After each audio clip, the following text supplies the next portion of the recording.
Shout out to Mr. Nightmare. Go check out his channel for some more creepy horror stories. Hi, I'm Detone Gamer. Detoner Jeremiah wants me to watch 3 unsettling true frat hazing stories from Mr. Nightmare. I've heard a lot of pretty nasty hazing stories, like people have died drinking too much alcohol or whatever, but yeah, I don't know if I've heard any of these. You like my setup? I changed it up a bit. I got the PS5 box there, Meta Quest 3, Red Dead Redemption 2 strategy guide, Red Dead Redemption 2 game, Toon Link, the Halo 2, or not Halo 2, just Master Chief helmet, and the PlayStation 2, which doesn't read discs, because it came from DK Oldies. Anyway, thanks for the recommendation, Jeremiah. Let's check it out. Frat hazing. Horror stories. Kevin Joe Kelly. Hi, Kevin. My college years were some of the best years of my life. Don't get me wrong, I'm very happy with the life I live, but my memories of those 4 years are eternal. My advice to anyone still in college, don't take it for granted, because it definitely flies by. Is that California? I went to a beach college. Our campus was literally right on the water. This story takes place while I was undergoing pledge with my pledge class. If you don't know, that's basically a full semester of initiation for everyone who got bids to the frat that semester.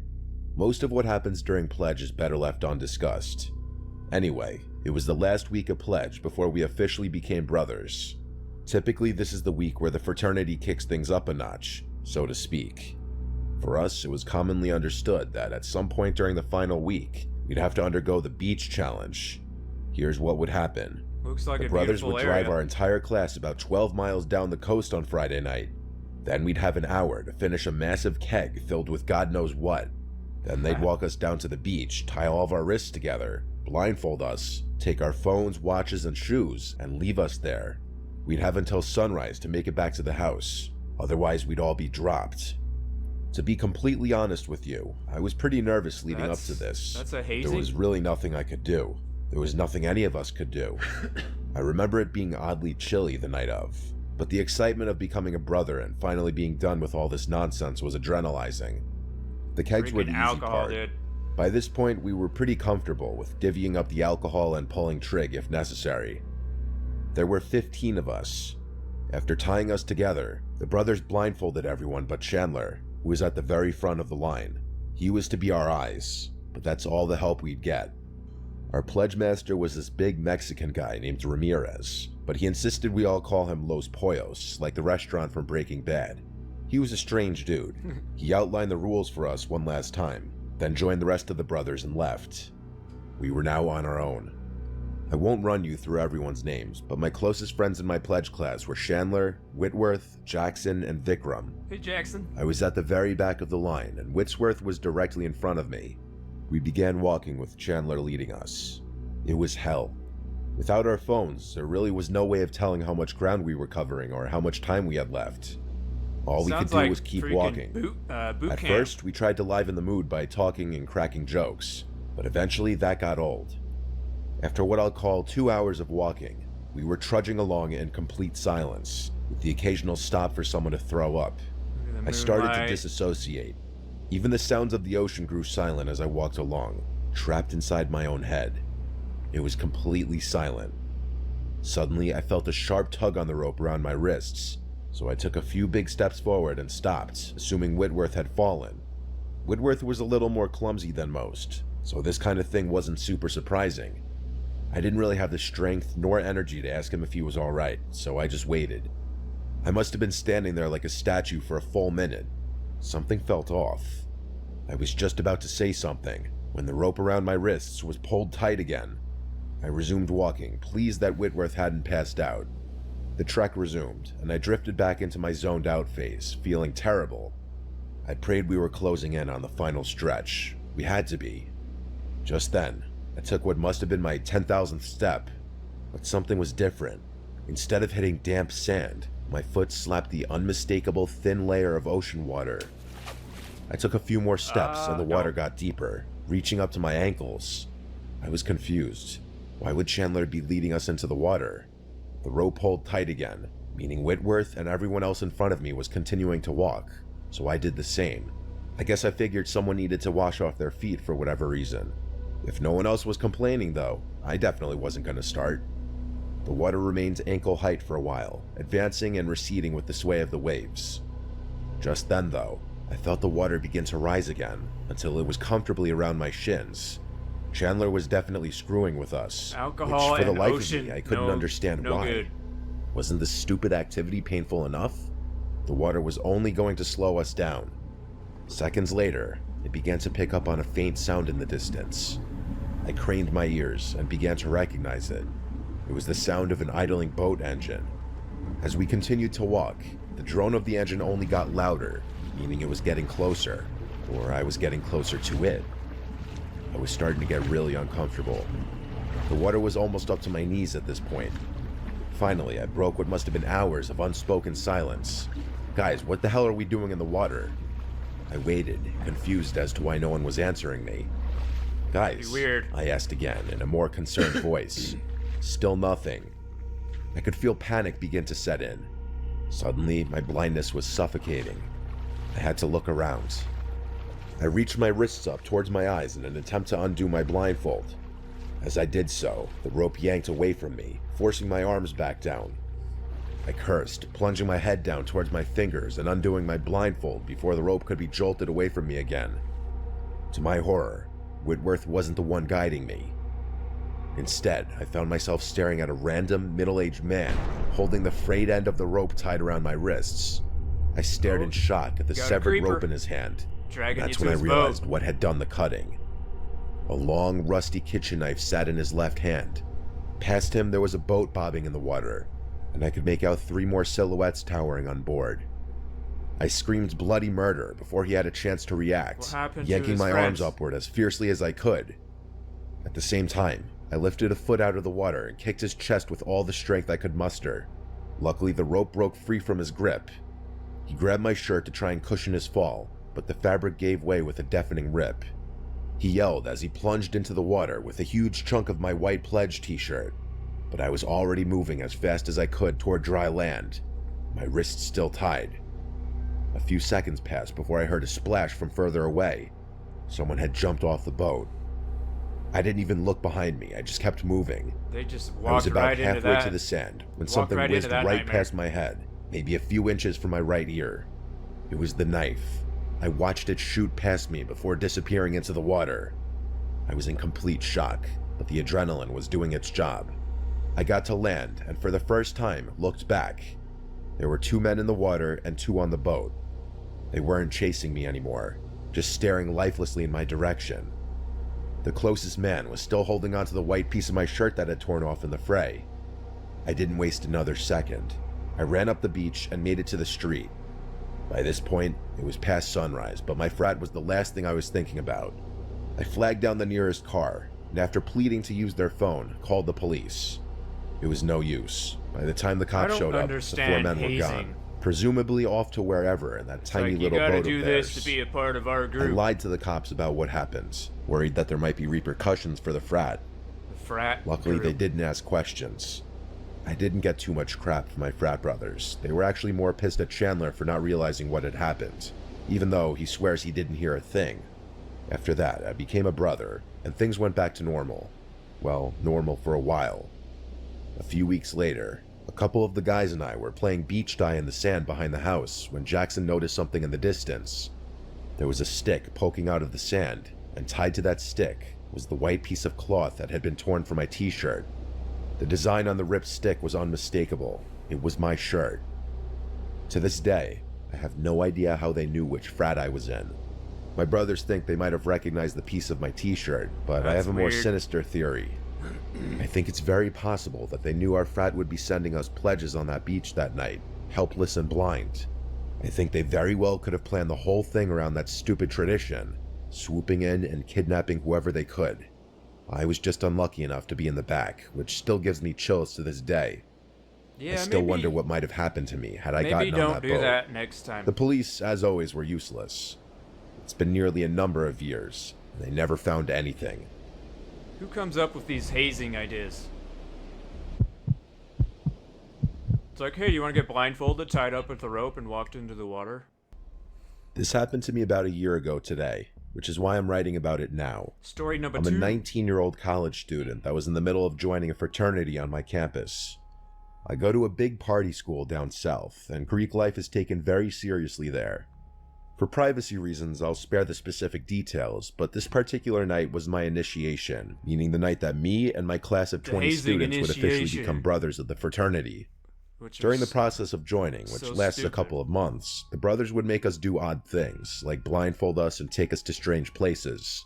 You know, typical hazing stuff. This was one of those nights.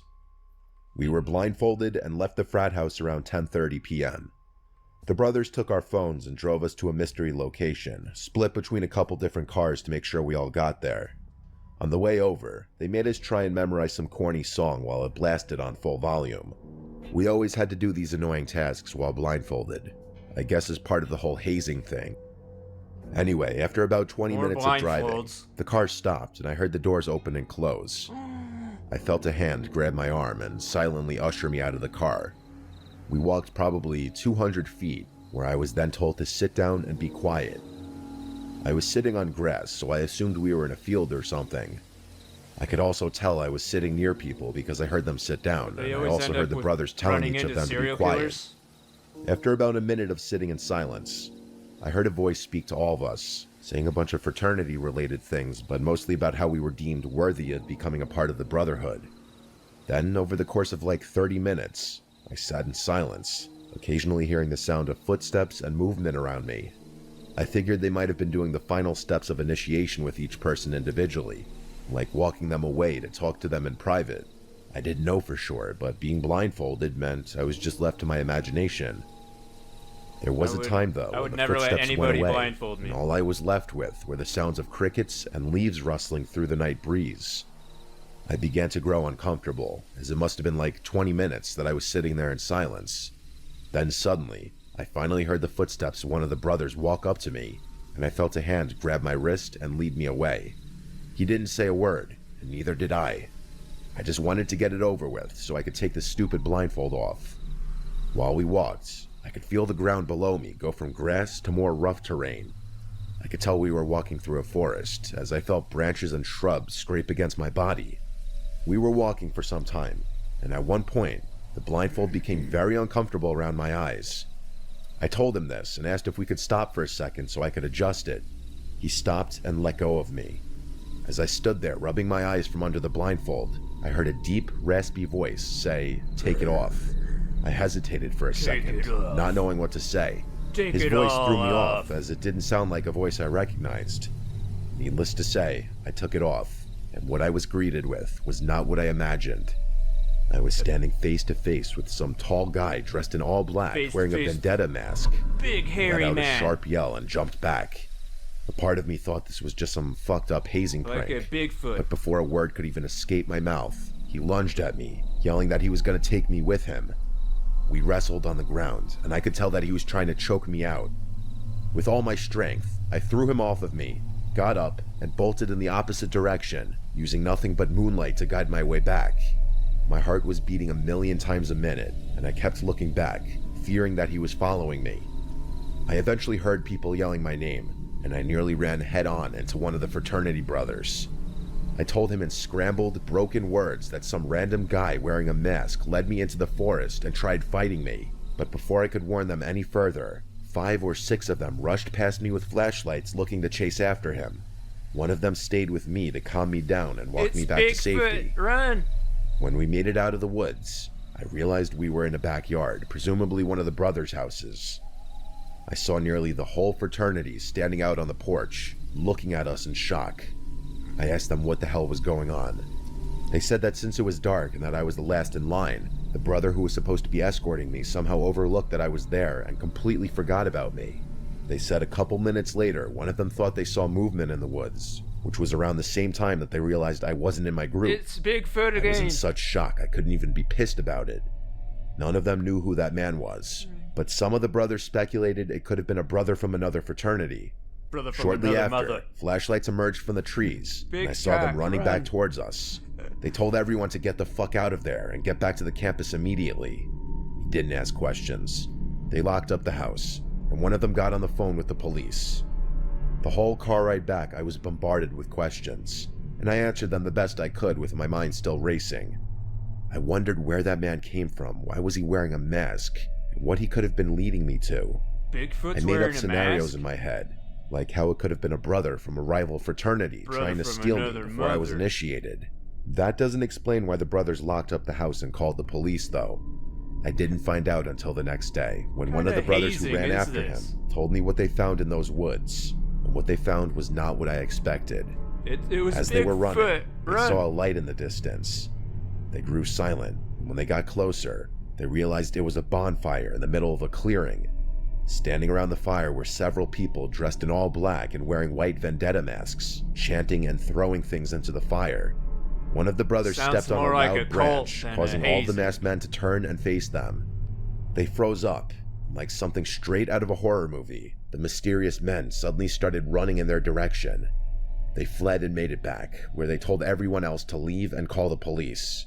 It seemed as though we somehow walked ourselves into some cult ritual meeting of some sort. Cult? I couldn't sleep for many nights after, and I tried my best to rid my mind of the situation. However, something that I heard from the fraternity a few days later sent shivers down my spine. While a few of them were playing football in the backyard of that same house, they found a white vendetta mask hanging from a tree nearby. They called the police, and the cops took it for evidence and examination. I'm not sure if those guys were ever caught, or if the police even made anything of it. I'm also not sure what the hell those weird people were doing in those woods. I've been thinking about this experience a lot recently, and I'm glad that I was left with nothing more than a crazy story. Sounds like a cult. Or just Bigfoots wearing masks. Story 3 by Milenack. What a It's weird been 8 hazing. years since I graduated from college. I went to Cooper Union, a small technical school smack dab in the middle of Manhattan. Going to school in New York City was amazing, and I wouldn't trade it for anything. We didn't have many frats back then, so I was sure to join whichever one I could just to ensure that I'd have parties to go to and whatnot. I was a relatively normal kid, so it wasn't too difficult to get a bid. Most of the pledge events were pretty tame, but I would soon find out what they were compensating for. I hope I don't get in trouble for divulging this story, but it happened so long ago that I figure it's safe to talk about. I doubt my old frat is still making their pledges even do this. I certainly hope they aren't. Anyway, the big thing that we do during our initiation was a subway crawl. I can't remember where exactly this was, but there was an old abandoned subway station that teenagers would typically explore. Our frat would make us enter from one of the active platforms, walk to the abandoned one, take some pictures, and then continue to the next active platform. We'd been given subway schedules to ensure that there was no chance a train would come around while we were vulnerable. We'd have plenty of time to get onto the abandoned platform, wait for one train to pass, and then make it to the next station. I know what you're probably thinking, but no, we didn't have to run from a train. The route was planned pretty well, and we all had a lot of leeway when it came to traversing the track. All we had to do was avoid the dangerous third rail and we'd be okay. I had been a big fan of urban exploring before college, so this was honestly more exciting than nerve-wracking for me. It was some random weekday at like 3 a.m. when our frat brothers made us go down into the subway. That one looks abandoned. I'm pretty sure they picked this time because trains were very infrequent and we'd be protected at all costs. There were about 10 of us. I'm telling you, it was a pretty small school. You don't need to know everyone's name, but I should mention that my closest friend in my pledge class was an Albanian dude named Riker. He's the funniest guy you'll ever meet. My friends and I always said he should try and do stand-up comedy. He also smoked a crap ton of pot, which is important for this story. The group of us made our way into the subway unscathed. Riker and I brought up the rear because everyone else was too scared to do so. It was really dark in there, and our frat brothers had only given us 2 flashlights to share. Those flashlights and a single cheap film camera were all we had. At first, I was entrusted with one of the flashlights for being in the back, but I quickly gave it up to one of my pledge brothers who was whining about not being able to see. Not even 30 seconds into the walk, and Riker had his first genius idea. He pulled out a pre-rolled joint from his jacket and grinned, motioning for me to stop. "I don't have enough to share," he whispered, flicking his head in the direction of the other guys who hadn't noticed what we were doing. Against my better judgment, I obliged. Heck, when was I going to get the chance to light up in a subway tunnel again? The 2 of us smoked while we watched the other guys travel further away from us. It'd be cool to their walk through echoing a laughter subway beginning tunnel, to fade out. Also We scary. finished the pot. We were a considerable distance behind the pack. Riker's stuff was really strong, and I found myself a little more absent-minded than I wanted to be. My tolerance was definitely not as high as his. He's litty. The two of us picked up the pace to catch up with the rest of the group, but Riker noticed something in our way. We didn't have a light, so all we could see was the silhouette of someone in the dimly lit tunnel lights. I strained my eyes a little more. There was definitely a person in there, just standing motionless in the middle of the track, facing us.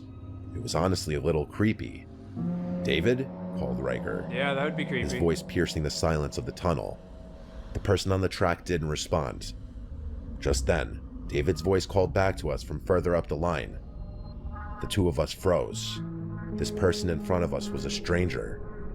As if David's voice was some kind of switch, the person on the track started full-on sprinting towards us. The two of us turned around and bolted back the way we came. Being as high as I was, I felt like I was going to have a panic attack. The figure's sprint was eerily silent, as if we were being chased by a shadow. The sky must have been impossibly light. Riker's grip on my arm tightened, his goofy confidence completely gone. Shadowy Bigfoot. "Faster," he hissed, the fear in his voice mimicking my own. I knew we still had some time before the next train came, but running in the wrong direction just felt wrong. Riker must have thought the same thing, because he frantically pulled me to the side, motioning for us to cross the divider onto a different track. In hindsight, we probably could have continued running back to the original station, but I was so high that I just followed Riker blindly. We made it across the divider and sprinted back in the direction of the abandoned station. Things were even more terrifying now, though. We had literally no idea when a train was going to barrel down towards us on this track, but at least we were heading in the right direction. I hoped Riker's maneuver was enough to shake whoever was chasing us, but apparently it wasn't. Whoever was behind us also crossed the divider and kept running after us. The problem was there were only a few places where the divider could be crossed, so we'd have to pray we found another one before a train came. Turning around to the one we just used was no longer an option. My heart was thumping, but Riker and I were able to widen the gap between us and our pursuer. We kept running though, looking for a place to cross, but with no luck. Riker started cursing repeatedly, and I started feeling like throwing up. We kept running, still searching for a place to cross. Just then, the track started vibrating, and we could see light beginning to poke through at the distant end of the tunnel. A train was coming. We were screwed. I considered turning around and just fighting whoever was behind us, but then Riker screamed right here, running toward the divider. By some miracle, the next crossing point was right in front of us, and the two of us crossed back to the original track. We sprinted like another 30 yards and caught up with the rest of the guys who were on the platform. Riker explained the whole thing while I leaned over and threw up. Not even 30 seconds later, the train on the other track zoomed by. Riker and the rest of the guys were ready to confront whoever was chasing us.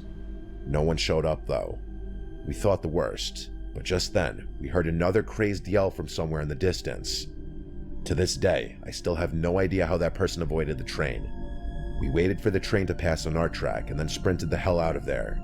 In hindsight, Riker and I probably just encountered some homeless guy who was drugged out and might not have even posed a threat to us. There's a lot of crazy people. The fear took over in that moment though, which I guess explains the stupid decision we made to cross over the divider. I'm sure the two of us also could have fended that guy off, but I'm glad we didn't have to.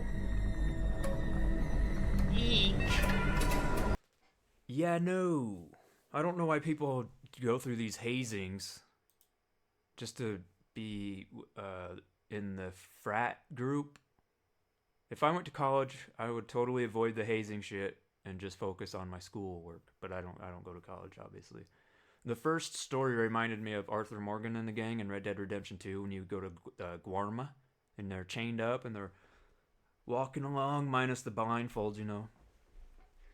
Kind of reminded me of that, and they ended up in some serial killer's boat. And then the second story, the same dude, or not the same dude, but they were blindfolded and apparently ended up with those cult people who were masked, like the Bigfoot dudes.